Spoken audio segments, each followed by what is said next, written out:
Hello, podcast listeners and anime fans. This is Torin. This is Andrew. Today's episode is all about Flying Witch, which is a bit of a change from the shows we've covered so far. A little bit different. Not an Isekai. Not a fantasy. Did you say not a fantasy? Because it's definitely a fantasy, unless you're definitely sure there's a flying whale somewhere. That's supernatural, not fantasy. I would say supernatural. I would say yes, it is supernatural, but we don't know what those whales are. Those whales could be fairies. Okay. But they classify as supernatural. Anyway, it's very different from what we've covered so far. As per normal, there's going to be spoilers. This is not going to ruin this show at all. Like, spoilers don't ruin this show at all. It's a ride, not a that type of adventure. This is definitely just a casual stroll through the forest rather than what's behind that rock. Yeah, there's not really to spoil. With that though, before we get too much into it, Andrew, what was your take on Flying Witch? I gave it a 10 out of 10. Ooh, going strong. First 10 out of 10. We're only 5 episodes in, man. Hey, man, I've been on Flying Witch for years. I don't know how many times I've watched it. It's excess of 5 times just going through the whole show. And it's only been out a couple of years. So it seems like I watched the whole series like maybe once a year. I've been tempted multiple times, but this is my second time watching it. But anyway, did you have a slogan to go with it, or just like too perfect you don't even have one? I said it's a beautiful daily life filled with little magics. Yeah. I don't know how. I mean, little magics. There's some big magic. There's some big magic, but like a lot of whale, it is just. But yeah. Yeah. Okay, the big whale is the big whale, but I would say the little magics of like people interacting with each other, and I get what you're saying. It's not even the magic part of it. Oh man, you started it out strong, giving it a 10. Well, for me, Flying Witch is a show that can ease your heart while making you laugh and smile, with all with an interesting premise at the same time. 9 out of 10. Yeah. I think we both love this. With that being said, I do want to put a bit of it. We both suggested this in that it'll be real easy because we're both huge fans. Dude, I've had a GIF of Chinatsu like getting real excited. Like, when for a meme when Flying Witch 2 gets announced. Cross your fingers. It's like please. With that being said, for the people who potentially haven't seen this, I do want to put a bit of a caveat for you, because we both rated it really highly. I'm sure some people might be like, oh, I should go watch it then. Here's a bit of a caveat. Flying Witch is a supernatural comedy slice of life. More specifically, what was it? Is it Iyashikei? Iyashikei. Which means that, in essence, this is a no drama slice of life. Most slice of lives combine with a drama. This is no drama. This thing is purely like people are going about their daily lives with some supernatural aspect to it. There's no plot, no build up, no through line. This is just basically fantasy non-yon Biori if you watch that. Yeah. So if you're not the type of person who likes that, just likes to watch people in essence in their daily lives with a bit of a smile, you might not like this. And we both have seen it before. We both went into this knowing that. If I were to not take that into account, the show would be like a 6. But you have to have that premise of, I'm not here for a plot. I'm not here for a story. I'm here for a good time. Yeah, you're here for a relaxing nothing. Yeah, so if you like that thing, you'll probably like it. If you don't like that, probably won't like it. But we both have that premise. We both know it. We both accepted it as that. And we're both fans of the genre. Yeah, I love the genre. So that's why we rated it so highly. With that, though, let's figure out what happens. In essence, nothing, but by synopsis. Kawada Makoto is a 15-year-old girl who has begun her journey as an adult witch. As per tradition, she moved away from home, but due to her family's wishes, Instead of living alone, she moved in with her second cousins in the Kuramoto residence. Here, she continues to train as a witch while attending school as well. We follow Makoto and the Kuramotos as they go about their daily lives. So, I feel like Kuramoto comes up like twice. oh, It's Kei and Shinatsu and yeah, they use their first names, which makes sense because they have the entire family there, so they're not going to mention their last names very much. But with that, let's get into.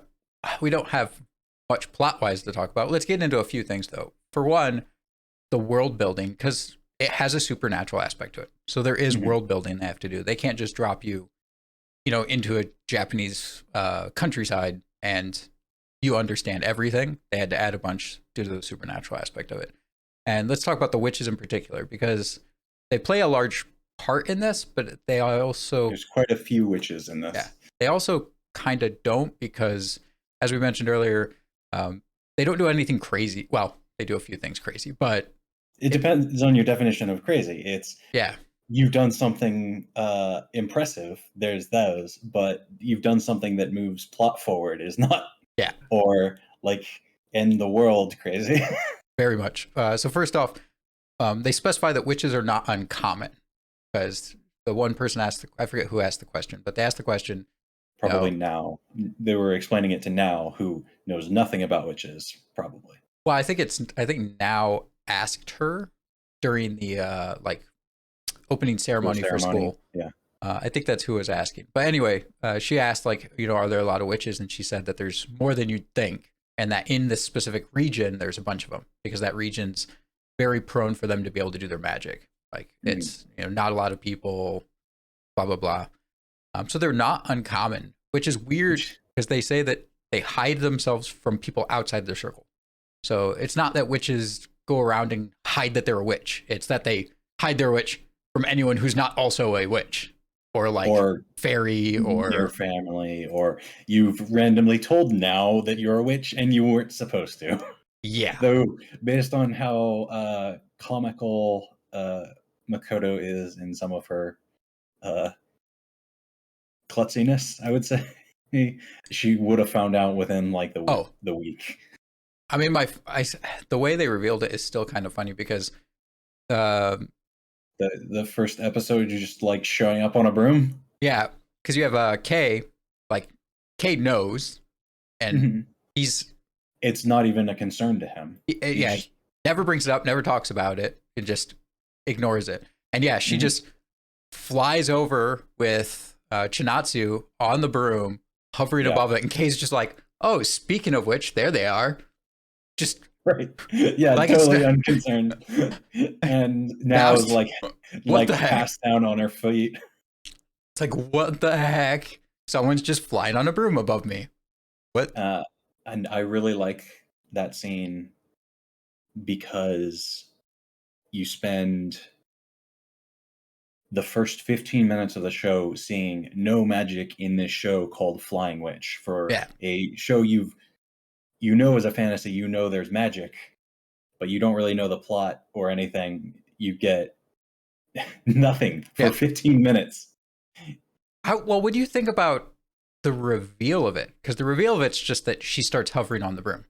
And you kind of get a sense that's going to happen, because, they're going out shopping and she's like looking at brooms. And yeah, it's called Flying Witch. It's a typical trope that they ride brooms. Right. How do you think about the way they revealed it?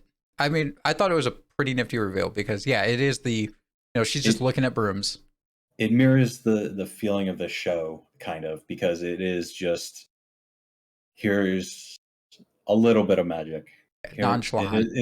It's nonchalant in this case. Yeah, I thought they did a pretty good job with it. I don't know how I feel about the animation of it. This is JC staff. They're not known for... Well, they avoid action as much as possible. Let's just be blunt. Yeah. JC staff, please up your animation game when it comes to action. That's part of what makes me wonder if that could have been slightly better, because in essence, the reveal is just like her foot starts like leaving scene a bit, and then they should just show her, in essence, hovering in place. Very little motion, because JC staff, come on. Yeah, but I have read the first chapter of the Yeah. manga in that, and it is about as nonchalant in Yeah. that as well. Well, I would almost bet they almost animated it two page, like the way that it's kind of. But you're also doing an anime, not paper. You can show more motion, show more action. But Mhm. the way they went about it, story wise, I think was great. My only complaint would be it would have been nice if they maybe was Would more you? zoomed back and showed her just starting to float, um, Mm. rather than like foot I kind was of wondering if leaving. you were wanting a kickoff. No, no. The nonchalant aspect of it, I think, was great. It follows, like you said, it follows the premise of the show that they're not trying to shock you, they're not trying to surprise you. It's just like this thing's happening, and the shock is more that it is nonchalant. That's Mhm. the all the comedy in the show is, for the most part, a nonchalant aspect to it. Like it's just Or, so or, offhand. or the occasional comical joke about chasing a pheasant around. Yeah, I have an entire section to talk about later that is just all the references. There are so many references in this show. Really? I didn't we didn't have plot to talk about. So my notes this time around are literally like, here's all the world building, here's all the spells they cast, here's all the jokes, and like here's all the references. Because there's no plot meat to it. So it's I Sure. literally had Yeah. to organize like the different things that are in it. Back to world building word back to world building. I'm keeping that in a little bit. The number of witches are declining, apparently. I kind of wish they would have addressed this more. I think, yeah, I don't think they addressed it. I would assume it's just like with technology, why inherit your grandmother's spell shop? It's probably a mirror of people moving to the city and wanting to work in the city sort of thing rather than work out in the country. Yeah, and they did mention that some people are born as a witch, and then some would have to become a witch, like train and learn. So that's kind of my assumption, is that the one aspect is gone. Like people are just not training to become a witch. So probably the only witches that are left are the ones who inherently are born as a witch, Mhm. which would make sense why there's a decline then. That does make me wonder if eventually it'll flatten out. Like, eventually it'll just only be people who are born a witch that'll be a witch type thing. Well, it depends Um, on how secretive they are. Like, Chinatsu wants to be a witch, but she didn't know witches existed yeah, prior to Makoto showing up. So I imagine some of it is just not knowing the job exists. exactly. That's a combination of both, probably. Where in essence, people are are training to become one because they either don't know it exists, or if you're born into a family of witches and you didn't inherit like genetically to be a witch, Mhm. it might not be worth going out of your way to learn to become it. And it seems like all the witches we've met seem to very much have that attitude of do whatever you want to do. Like you don't have to be a witch. Mhm. Go off and train in anything, become anything. Um, I do Yeah. wonder this aspect of how they're secretive unless you're someone in their circle. Every witch we see just randomly flies around. Are they I acting assume invisible? well. We see Which one? Akane, the sister? Akane's friend Oh, Inuka. Inuke or whatever. Um, Dog, she dog in Japanese. My Inukai, yeah, the real Inukai. Inukai, the real dog girl, Yeah. um, who Kay has a crush on. Actually, yeah, I guess he does. I didn't even. Yeah, I, he says she's totally she was totally my oh, that's type, right. Yeah. and then everybody kind of looks at him, Yep. K. K, you dog. Oh, wait a minute. and then that doesn't come up again. Nope. Oh, I was gonna say Inukai was wearing like a totally white robe when she was flying in the daytime. Yeah. It's her day robe, So which she said. yeah, so I assume there's a subtlety. Maybe there's a little bit of magic woven in to get you to ignore it, but they don't really address it. Yeah. For her, that's almost like a camo, like in broad day wearing white. Like Hmm. someone could almost mistake you for a cloud if, you're out the corner of their eye. But then, Yeah. some of them are wearing black or whatever. You do actually, you see Akane wear white too. So Hmm. maybe that is just kind of a thing where most of them are wearing white during the day and then like black at night. Yeah. Because yeah, Kane, every time you see her, uh, other than when she's in her desert outfit, which she teleported for, she didn't fly for. Right. She was Yeah. She wearing was in the white. desert for that. But she also had a camel during that time, so I don't know how much flying you need to do in, I assume, Egypt. Well, I'm sure that a lot of that's also just because she's exploring. So if you're flying, it's harder to get a sense of the area. That was one of the weird ones. Like they just randomly fly around. But once again, you don't want to take the show too seriously because it's not the premise. That's not the Um, point either. yeah, I did love the way they went about some of the supernatural aspect of it because they did pull religion not from the standpoint that we think of religion as Westerners, but with Japan, with stuff like the harbinger of spring, like the Yeah. Yeah. The fairies. harbinger, That was really cool. This idea that these fairies are like ushering in. the You had seasons, Yeah, and you had spring who was ushering they in just kind of spring. live around the, the town and stuff with those two um, ladybugs. Yeah, which would the ladybugs? They didn't mention much about them. Like if they were just ladybugs, if they were special ladybugs, all it was that they take I think care they of. were fae of sorts. Yeah, that's the assumption is that they're fae of sorts. It's like, oh, if they land on you, it like ushers good luck in romance or whatever. So they Mhm. don't quite go into if that's just those two in particular, or if like all ladybugs are fae of some sort. This is the same with the Yeah, fox. I don't know the it, if the ladybugs give good luck, or it could just be like a Japanese myth. 'Cause Oh, I feel like I have heard that before, though, when I was really young. So I could be wrong. I feel like I've I don't. heard something about it like a long time ago too. Maybe though it was from the first time of watching Flying Witch, and that's yeah. Yeah, that's a possibility. Uh, but the Memories same with the mixing up. fox. Like, is this fox unique? Is this fox? Well, the Yeah. fox was smart enough to like go sit down at the table and order lantern fruits. Um, So it's obviously not a normal fox. well, that's kind of what we can assume, but not necessarily. That's the thing is that they don't get into that. Like, Mhm. is it just a fox that's local? So that's why this fox comes into this shop and eats his fruit, or is it just he's a special fox? But which is kind of part of the joy of this is that the world building's so deep that they do leave these questions, but once again, it's nonchalant. It's like it just Mhm. happens. Like the world's Yeah. moving, things are whatever. They don't have to go into detail for everything, which gives it more breadth. You don't need to explain it to see how it interacts with the world. Yeah. Same with that veil of darkness ushering in night. Yeah, she just shows up and they explain that she ushers in night, but she has lots of free time during the day, so she comes for tea. Yeah, And that's all that happens other than she gives a candy to Chinetsu. I feel like the animation's not overly impressive, but I do think they went impressive when they needed to. Like the veil of darkness, I thought was well done. Like Mhm. I almost had a little bit of a which I'm assuming this is more of the writer of the source material, but it almost has a Miyazaki vibe. Veil of Darkness does. Got a Oh, no yeah, face feel, the mask. No, yeah. like just the draping black, the mask. Like it had a very no face feel. Uh, looked looked impressive. Was well done. Fox was well done. It's just overall it's acceptable animation. Nothing Yeah. super impressive. I Uh, will say, the cat animations are all great. yeah, It uh, Cheeto and Kenny, well, Kenny, you don't see a lot of movement from. He's usually just sitting there or sleeping.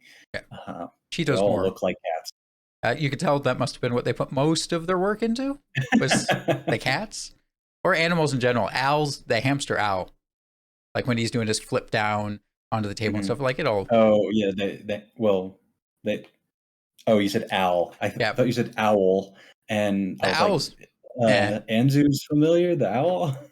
I guess The, the owl had a walk, and it flew a little bit, but I'm yeah, not sure I would the owl call was that out. okay, but Al, no, yeah, Al, the hamster. I thought he was decent. Mhm, Uh, these people straight up do live in the country. Like it doesn't feel like it because they show the town and all that, but they are country folk. Because mhm. oh my gosh, they just You have a cannot farm. understand uncle's accent. Yeah. They've just got a massive farm in the backyard. Yeah, they're totally a farming family. They just randomly pick herbs. It's like, oh, look, there's herbs on the side of the road. We'll just pick these and eat them. Oh, we're going to go Yeah, out they to the just fry them mountains up. to pick Yeah. herbs. Uh, Careful, you might run into bears, but it's not a big deal. yeah. Oh, we forgot the bell to let them know we're here. I'm just going to tease my childhood friend so she screams to scare the bears away. Which is exactly what you do as What the heck? as a friend, is you bully your friends immensely. Yeah. Oh, man. Let's go.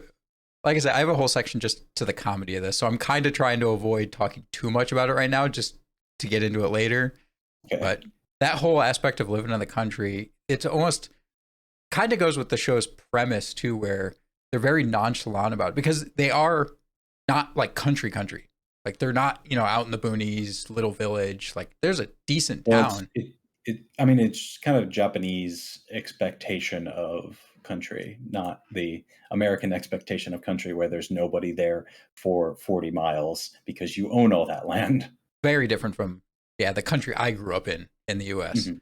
which is like way smaller than what they were talking about here. I still feel like this is not quite Japanese country. The town to me feels Yeah, bigger it is a than, little bit. yeah.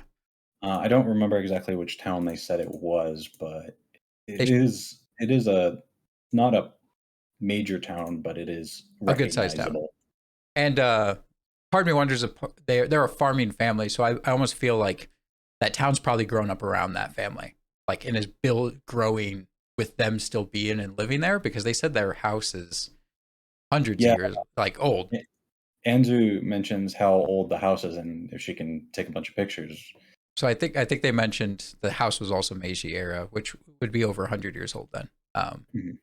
So yeah, that's part of what I wonder is just that town's grown next to this family. So they were more country and it's becoming less country, but they're still a farmer family. So Mhm. we did mention the last note I have about world building is about the whales. This is I think the most out of normal thing they did, which was towards the Mhm. very end, that you just have these giant flying, they call them whales, but they almost look like, how do I want to put it? Ancient. Constructs, Yeah, they're almost like ancient because of all of constructs. the stone and stuff they seem to be made out of. And it seems like you can go inside the whale even because it didn't seem like all of the ruins were on top of the whale. True. They always looked like there was underground aspect to it. But so these whales are flat on the top. They almost look like they're made of stone. And apparently there were civilizations that used to live on them. And they Mhm. used to move as a pod, move as a group. And they said there's at least 3 of them in the world right now, probably more. And they just fly around the world, just nonstop, keep flying around. So they used to move as a group, and it was a civilization. And now, since the civilization, they don't say died out, but no longer lives on the whales just split up and now randomly roam. It's kind Mhm. of an interesting concept. I don't know. It's just an interesting bit of world building, which I don't imagine will come up.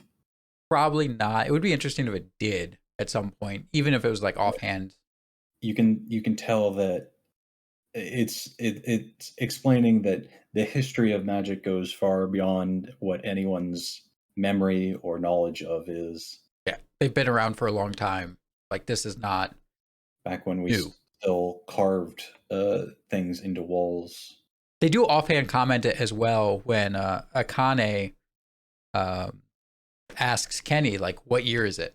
And then he says something, and her response back is AD. No, yeah. Like, Though I'll say that based on the fact that Kenny's apparently an anthropologist, um, I would say he probably uses a different date system just to mess with people. probably. Yeah, let's talk about the fact that her familiar cat is an anthropologist.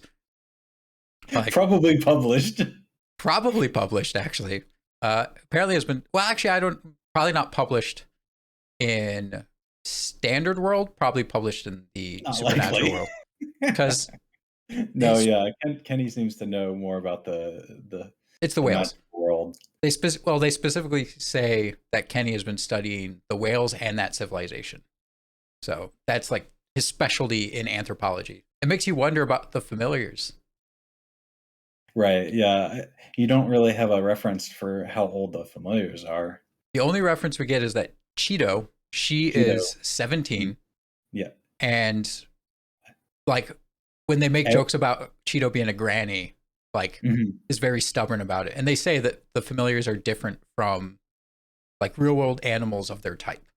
So for a cat, 17 is old, like really old. Mhm. But for the familiars, it seems like not at all. So then how old's Kenny? You wonder.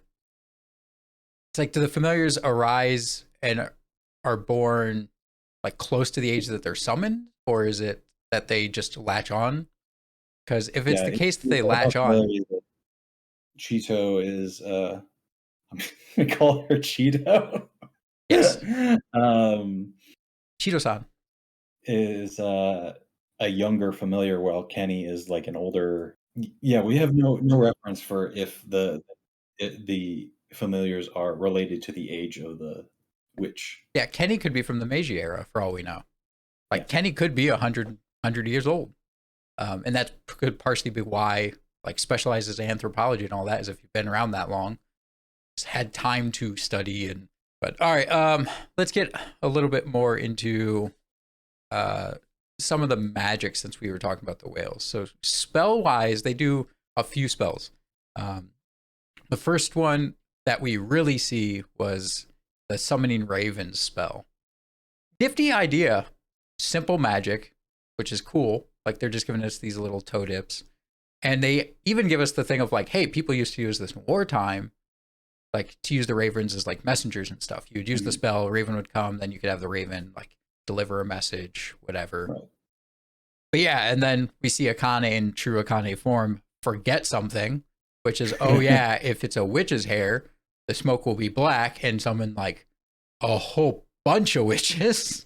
A bunch of crows Crows, within sorry. uh, within Ravens. like probably 100-mile radius or something. Yeah. Who knows what the range was, but probably like 40 ravens show up, like some ridiculous number, which is just hilarious. It's like, oh yeah, um, I forgot. Oh, she doesn't even say that. It's just like, oh yeah, you used a witch's hair. Like, of course more showed up. Are you It's too stupid? powerful. Yeah. It's like You didn't you're the say anything about this. Akane. You're the one that told her that it's fine to use her hair. Um, so it's a fun little spell. The next one I think we see is the Enchanting of Food. I think was the next one, which was showed more of the fun side, I guess. Yeah, you just kind of attach intense emotions to some of the snacks, Yeah, the way she which went. I can definitely see being like an interesting witch thing to have around. Well, Like somebody breaks into your cottage and like steals your food and then becomes cripplingly sad. well, not just that, but if you were trying to be serious about this, you could use this for say sabotaging like an empire. Could you Yeah. imagine if you but you attach this to normal food and say kept doing this over and over, almost like the whole poison a small amount over time. Do this to like a king of a country.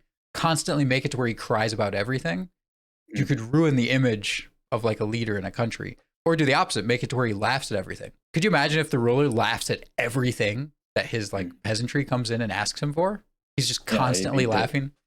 he'd be deposed or not taken seriously or something. They would just not let him see the public. Yeah. And It would be devastating to a country. And Mhm. so it's cool that they're showing this as a joke. She's like pulling a prank on her Yeah. sister and I'm wondering Shinatsu. if you could do it as a larger scale rather than more subtle thing. Like, can you do this to an entire field? Oh, that would be ooh. Could you imagine how big the circle would have to be to do that It though? would have to be incorporating the entire field. I think the next spell that we see was the huh. Let's see, Mikado in her infinite wisdom. Hey, this ghost apparently doesn't want to be seen. Let me just cast a spell to make her visible. Yep. Mikado, Yeah, like, they she was told the ghost is kind of shy, yeah. so she's invisible all the time. So we're just gonna make her visible without her permission. Yeah. And apparently this is just not a big deal, like Yeah. at She all. doesn't apologize really. Not at all.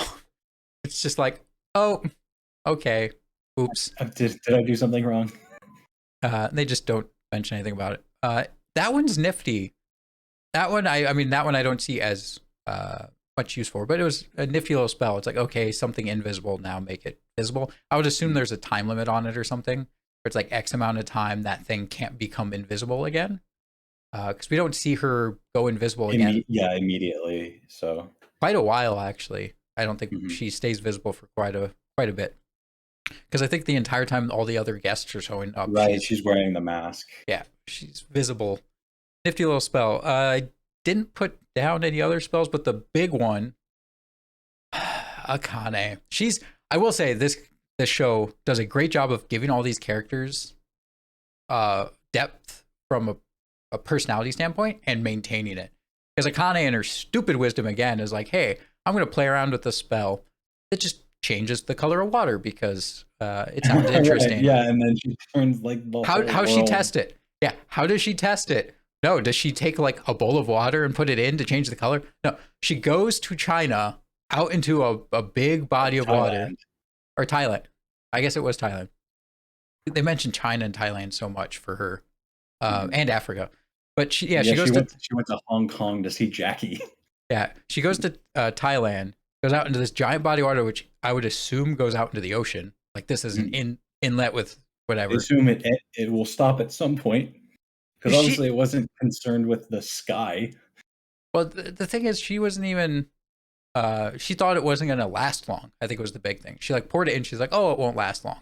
But yeah, it turns who knows how big of an area. Everything perceivable monochrome. Yeah. The sky, the plant life, the ground, everything just turns monochrome. And does she freak out? No, it's no. She just goes, "Oops, I need to take a picture." Yeah. Well, I want to take a picture. Wait, we can't take pictures of ourselves because apparently selfies aren't a thing. Yeah, but anyway, I don't know. So what do? We had a disposable camera, so yeah. What do? We teleport to our sleeping sister and drag her here to take a picture for me. Come on. What the hell, Akane? No concern for others. No concern at all. It's just, I want a picture of this stupid mistake I made. Teleport to my sleeping sister and drag her here. Akane, man. She really does have like zero concerns. Yeah. And she drinks like crazy too. I think that's pretty much all the spells we see. So it shows a pretty good range. We see a historical spell in that a year ago, Inuka gets turned into a dog person. Sorry, that's right. And we do see the follow-up, which was Makoto attempting to turn back her sister's spell, and not at all due to the fact that she really wanted to test this. Yeah, you're right. We do see Akane make, or we don't see it, but Akane made chocolate that turned people into animals, and it failed. It like half turned Inuke into an animal. So she's a dog person, which it was a fun aspect of playing on the personality of the characters, where you jump to the conclusion that, and Inuke did, that Akane forced her to eat the chocolates to turn her into an animal to test him. It's like, oh, Akane just wanted me to test him. And it turns out that they were just both so wasted that she's like, I'm hungry. You had chocolate. And then the drunken chocolate, and Akane's like, no, don't eat that. Yeah, but she's drunk, so she just says it. She doesn't stop her physically. Yeah. And yeah, she takes him and turns into a dog person. But yeah, like you said, then you have Akane's sister in what is the only thing that seems to be genetic between the two of them, which is their sheer curiosity of like messing with magic and other people. Yes. Because she's like, oh, I'll fix it. They got similar personalities, not similar skills. Yeah, it's like, oh, I'll fix you. Makes candy that's supposed to turn her back into a person temporarily, but instead makes her go the full animal. I was really hoping that like Chinatsu or Kei or Nana was going to end up eating one of those, turning into another dog candies. Well, the Because they fact, made so many. well, not just that, but it's temporary. So I Yeah. totally could see Chinatsu being like, I want to be an animal and like eat one on purpose. Because she knows it's going to go back or whatever. So yeah, that would have been a good, I think, double down on it where someone's just like, I want to be an animal. And since they know it's temporary, they just eat one on purpose. Yeah. That seems like something you would do as more of a joke, as everyone else is enjoying temporarily being an animal. And then Inika is just like, I hate all of you. Yeah. So in essence, her candies almost replicated I bet you the candies she made were the exact same chocolates that Akane made. It's just Akane's were probably more potent. Yeah. You see that several times, as Akane's spells are way more potent than anyone else's. We haven't mentioned. We kind of talked about animation a little bit. I did want to mention the music is just great. I have The music and the sound cues. Yeah. Chito's Day Out is what I wrote down on one of these days, of so many good music cues. Yeah. And tones, just like walking. I would half expected the whole episode to be silent, except or no talking. Yeah, the music, animation, everything blends so well. They all line up great. Whoever I should have looked up who did the music score and all that for this, but such an excellent job at everything just blending well together. The action matched a lot of the little music cues. It all pulled that feel. The OP of this show, I remember being obsessed about it when it first came out. Oh, the OP is so good. Yeah. And then when I was watching it, rewatching it for this, I watched the first episode. It ends with the OP. I was like, oh, I think this is the OP. And I was like, it's not quite as good as I remember. And I watched the second episode. I did what I usually do, and skipped past it because you're binge rewatching a show for you don't have so much time to watch the OP and the minute and a half time. times 12. It adds up. But so I kind of skipped past it for the second episode. Then I came around to the third episode. I was sitting there writing notes about the previous episode, and it was just playing. I was like, yeah, no, I never skipped it again. Like every time, it's just more and more enjoyable. It's just such a good OP. I skipped it a lot of the times, but it kind of hurt me to do. It's such a good opening. And I think one of the big reasons is this is one of the openings that the feel and the energy in it perfectly fits the show and also hypes you up for the show. So many openings just try to hype like a show, like especially action ones. They try to get like high energy and they're trying to get you hyped up, but then the show gets into it and like there's no action for half of it. Something like Hero is an example where all their openings are hype openings, but some episodes are not action episodes. So some of them are plot or so they try to burn or setup. Yeah, so they try to get you hyped up with the opening, and then like they die you out the entire show.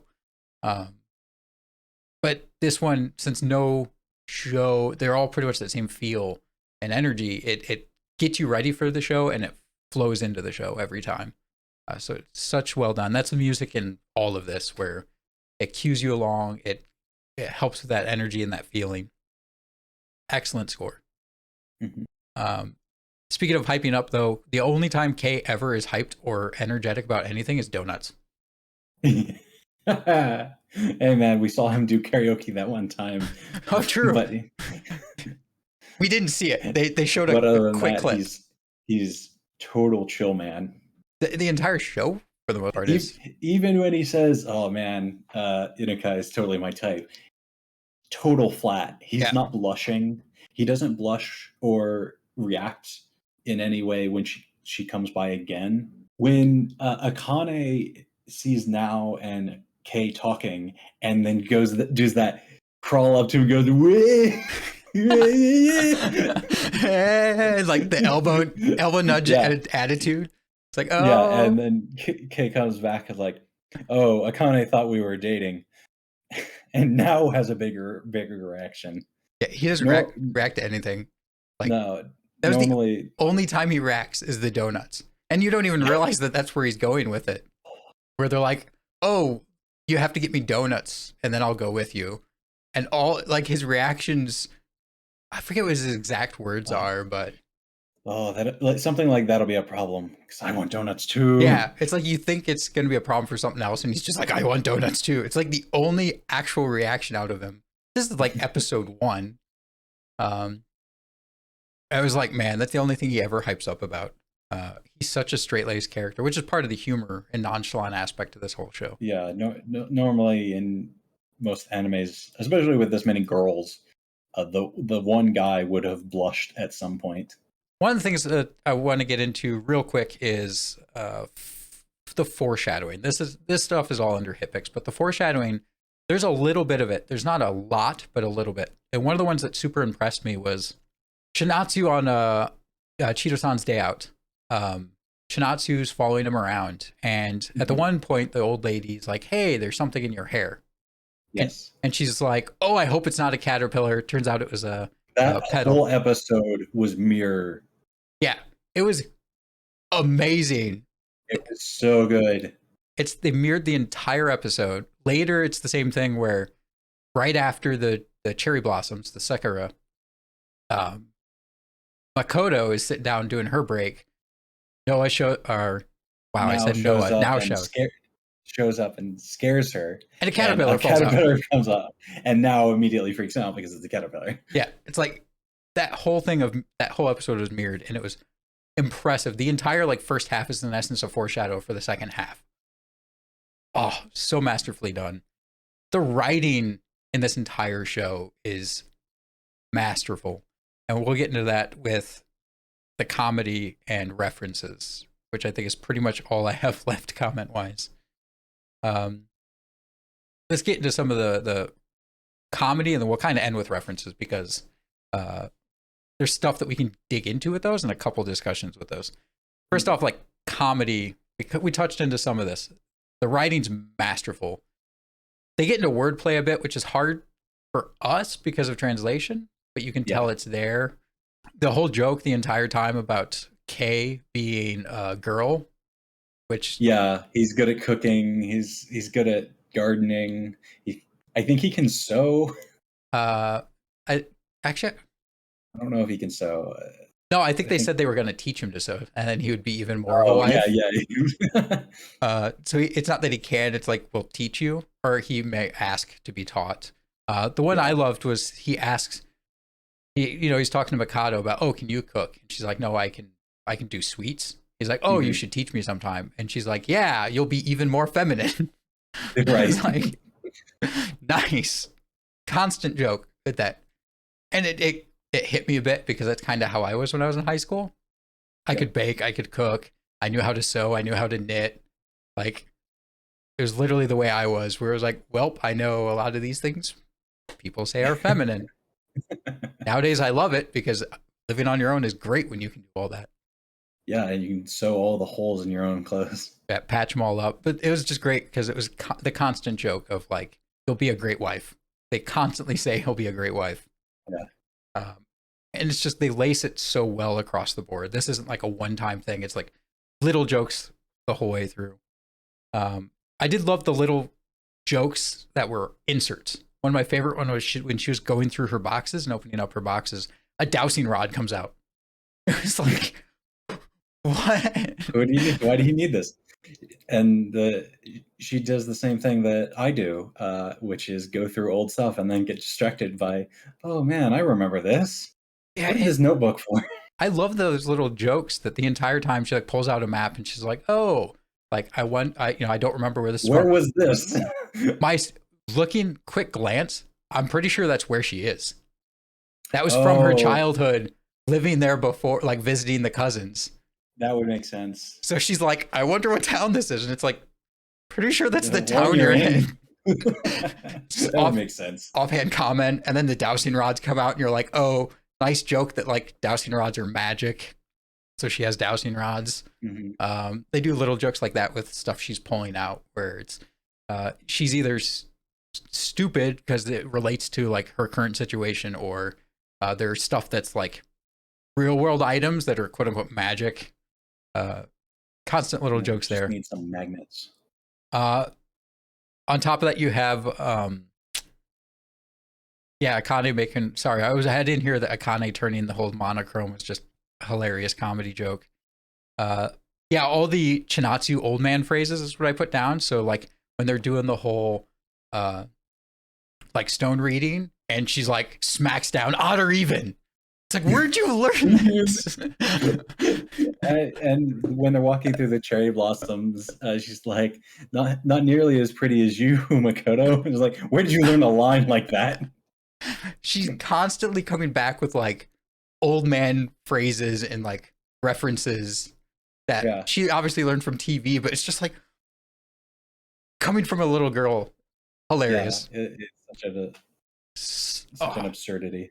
yeah, such a good writing. And those witty remarks, they do that one multiple times with multiple characters.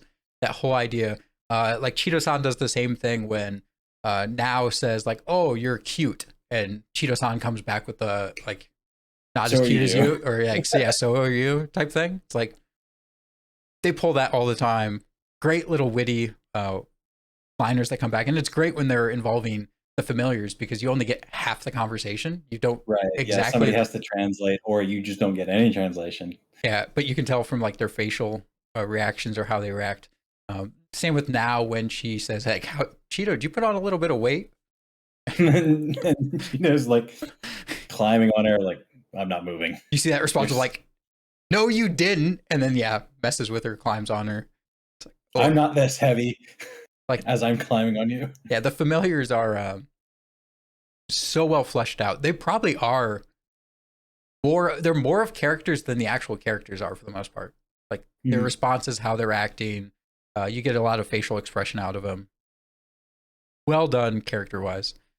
The Mandrake is, I think, a good. This kind of ties Intriguing. into reference. Like we're starting to go into references, and the Mandrake is one of those where I feel like a lot of people would know about Mandrakes from the Western world from other like fantasy slash Yeah, supernatural Mandrake shows. is a long running kind of fantasy item because it was known as a poison cure.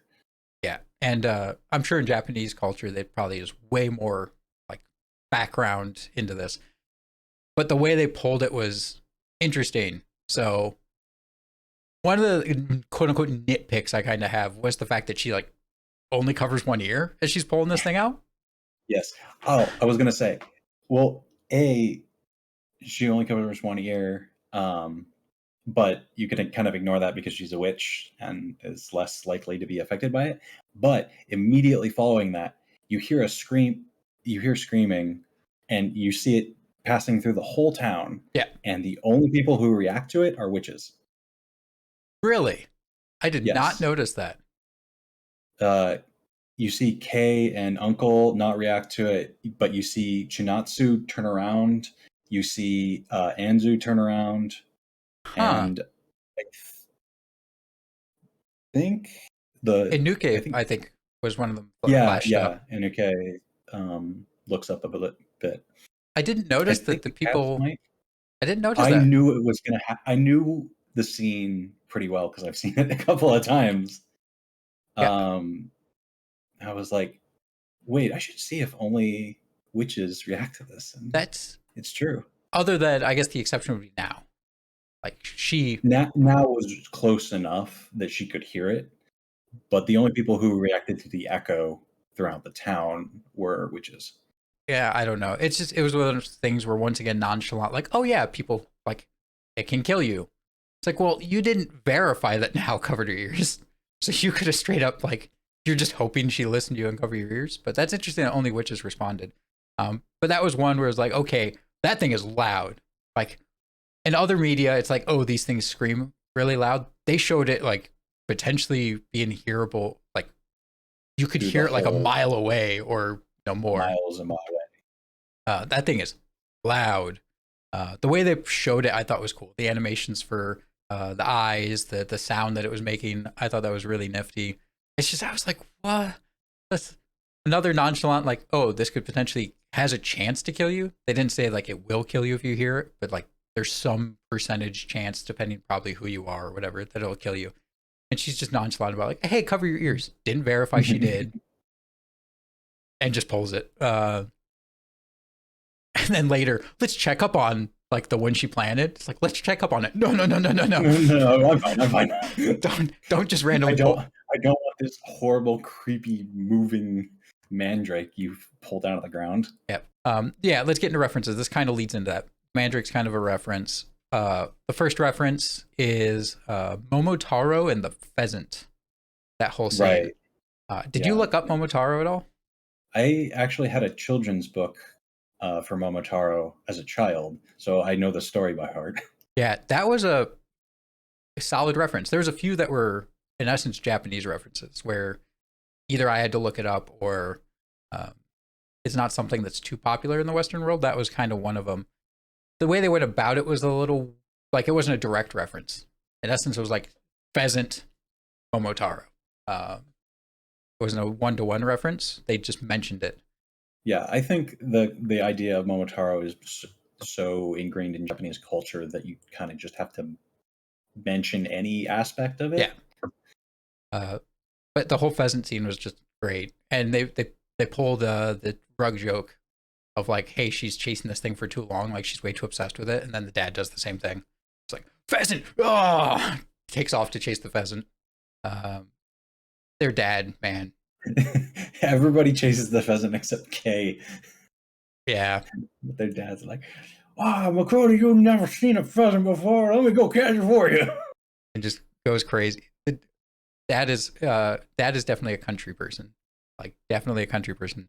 It's like not worried about time or anything. It's like, I'm just going to go have fun, chase a pheasant. Or the impropriety of an adult chasing a bird. Yeah, just doesn't care.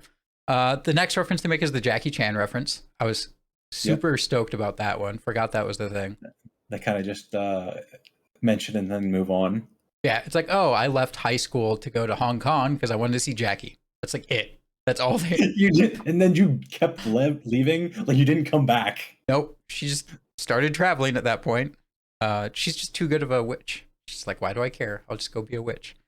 She's apparently like a super strong witch. I love how she just offhand comment, oh, like, you know, she's talking about her sister being like the super well-known witch and all that. And she's like, oh, no, that's not the case. Yes, it is. No, it's not. Maybe I am.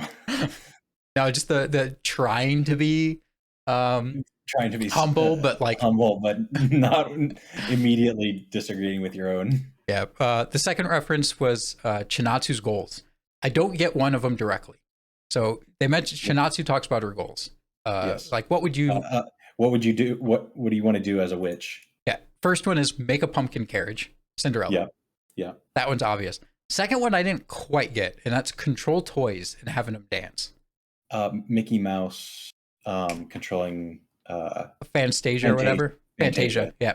All right. I didn't quite get it. I was like, that's how I interpret that. It could be something else. But I forgot about that one because the only stuff I could come up with was like witches controlling like cleaning implements and stuff like in Cinderella. Like she's controlling the mops and stuff to clean up faster, and I could come up with stuff like that. I couldn't remember toys. And Fantasia makes a lot of sense.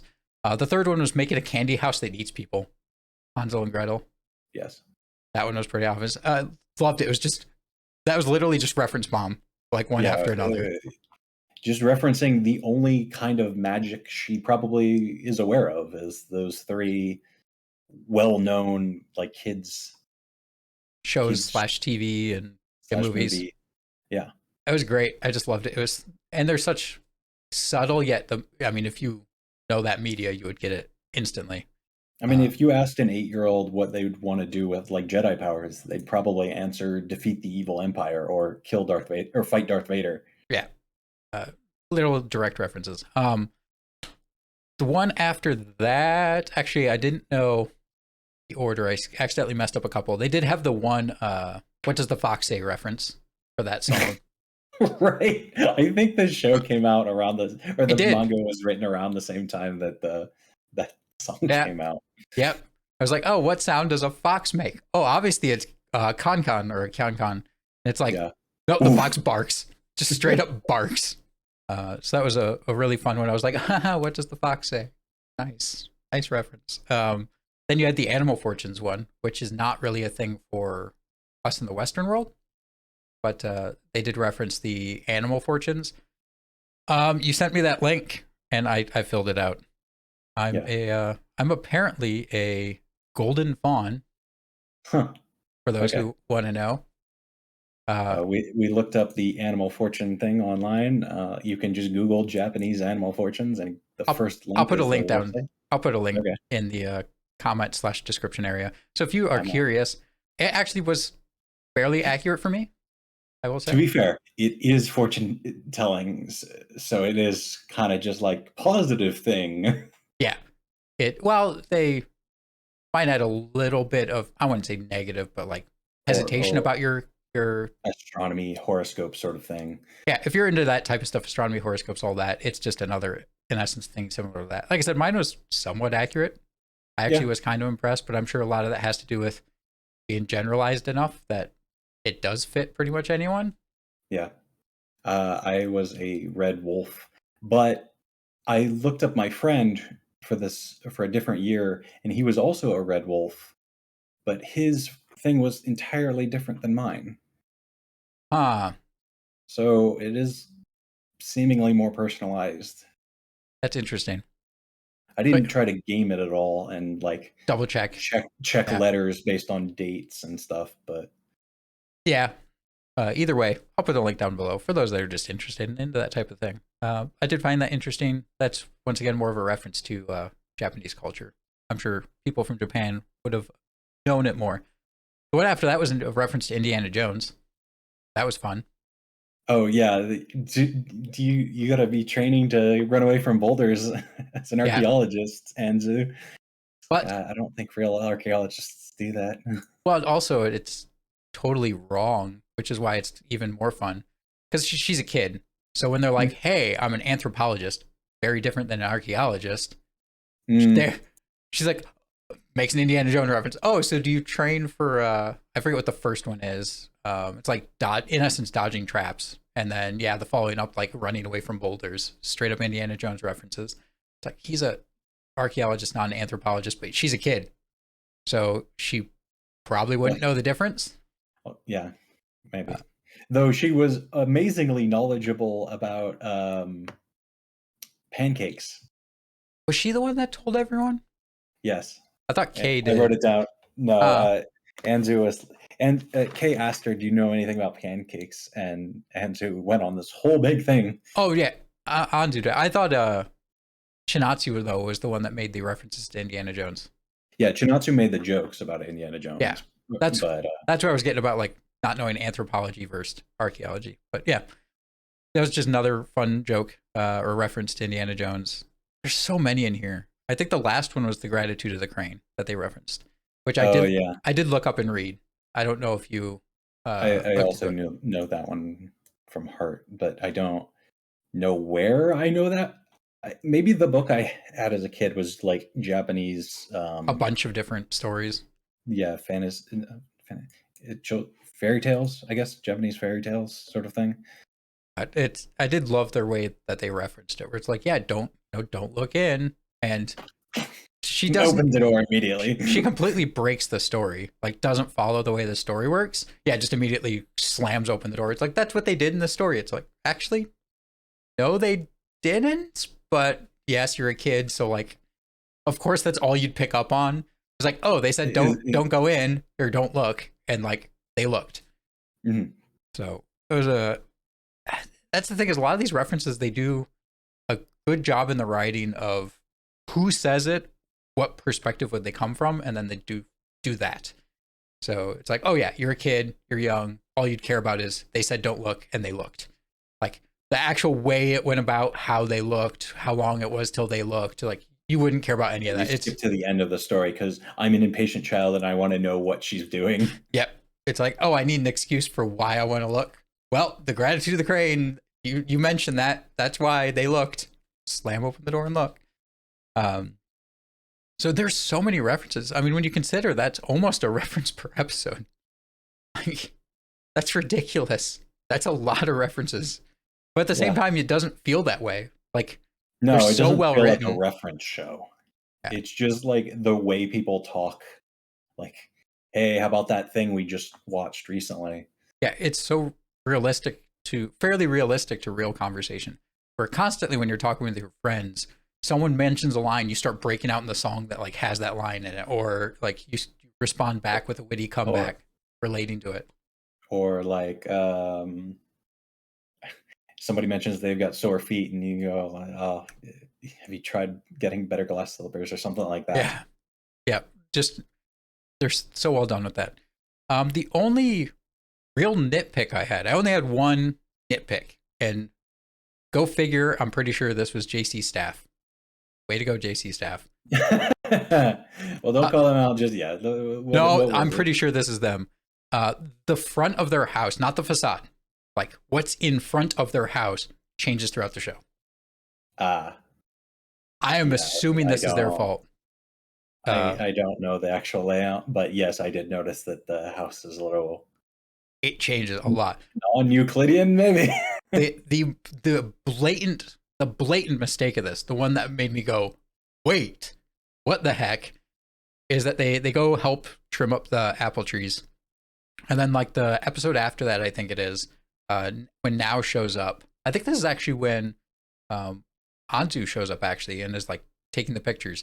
It's like the episode after that one, out in front of their house, like they have that road. That road is always there, but opposite the road is just a bunch of trees, like apple trees. Okay. And then like the episode after that, like they show the front of the house, so from the other perspective, and then there's stone walls and like an opening that you go into to get into their house, and it looks like a nice little house that doesn't have like apple trees lining it or anything. You're like, what the heck? Are they in the country? Are they not in the country? They're in a town. We know they're in a town. But like the one episode, opposite of them is just a bunch of apple trees. They had to drive to get to the apple orchard. Yeah, I don't know what to tell you. Maybe the apple trees are supposed to be foreshadowing, but you don't really need to foreshadow something you're going to show in like 30 seconds. Well, and on top of that, this was after the episode where they went to trim the apple or thin the apple trees. Yeah, maybe JC was like, "Hey, we've already got all these apple trees. We'll just paste in this to the front, so we don't have to do more wall work." Part of me, what I guarantee you happened is they had obviously people doing different parts. Like, okay, we're working on episode 8. You start working on episode 9. We need them outside the house, like doing this scene. Do it, and like didn't give them pre-done material or like didn't show them any pre-drawn part of it, so they just made it up. Oh, they live in the country, they run an apple farm, put apple trees across, whatever. Yeah, you're just going across the street to the apple farm, not down. Yeah, no one's gonna pay attention. No, but it was so blatant. It was so blatant. It's a nitpick, not that big a deal. The average person, yes, you're not gonna notice, or even if you noticed, it's not that big a deal. I didn't have, I think, much else actually. It was just a relaxing, relaxing, feel good little magic show. It's so pleasing. I just constantly was smiling, chuckling at their jokes and offhandy witty comments. It was a good ride. And my ability to chain all of the episodes one right after another, I think I watched 8 in a row or something. Something absurd, which I normally can't do. I can do maybe 2 or 3 and then have to take a break. I think the biggest, I normally don't dread, but am not a big fan of rewatching for the podcast because I have to take notes. It's like, I have to pause it, write that stuff down, go to try to catch stuff so that we can talk about plot development, etc., etc. I had zero concern about this for this show. I did not care. I watched it fully happy. I had zero concern about it. This is the first one I've rewatched where I'm just like, yep, let's go. Like, yeah, no problems. I'm just gonna watch it, enjoy it. Like, had no problem. You asked me earlier in the week, like, hey, when are you gonna be ready to record? And I was like, I'm nowhere close to being done. Let me try to chain all of these episodes. I was able to do it in a day. Yeah, normally I have to like divide it across a few days, like watch 3 episodes, whatever. This time I like watched 6 episodes, took a break, like, and then chained the rest later. It was like not a problem at all. Yeah, part of this is due to the fact that nothing happens and there's no overarching plot. And I think that's part of it too. For the note taking was like I didn't have to write many notes about world building. That's why it got shorter and shorter as it went, because the first few episodes they're packing this information about the world and all that, Yeah. and then after that you're just establishing it, and then you're just enjoying the world. I would love to see more from this. I do hope they do another anime. It's just so pleasing. I would love to see another season, this, and I maintain that they have enough content for it. It's not like the reference material is lacking in this way. but I don't see them doing it. It's the sad part. Like it's been, well, I guess if the writing just now is getting enough material, maybe, but it's been like 6-7 years, hasn't it? Yeah. To be fair, it takes like 3 months for a new chapter to come out. With that, oh, I did forget to mention earlier, for those of you who are trying to watch ahead, you don't have homework for the next episode because we're doing our end of the year next. We're going to go through all our favorite shows and attempt to rank some from this last year. So if you want a little bit of homework, go ahead and make your own list. What shows did you love from this last year? We're doing calendar year. So it's going to be January winter. 1st. Yeah. Well, yeah, winter 2021 season. Sometimes there's a few episodes in December, but in essence, it's January all the way through to the season that's ending right now. Put your favorite stuff down, create a list, compare it to ours when the episode comes out, and then let us know. Email us, tweet at us. How'd your list compare? Are we stupid? Are we not stupid? Let us know everything. The answer is we're stupid regardless. We're stupid either way. When you have shows like Flying Witch, which the equivalent from this last year's Restaurant to Another World, that's just like super easy going. We're just obsessed with nothing shows. how do you rank that next to something like Assassin?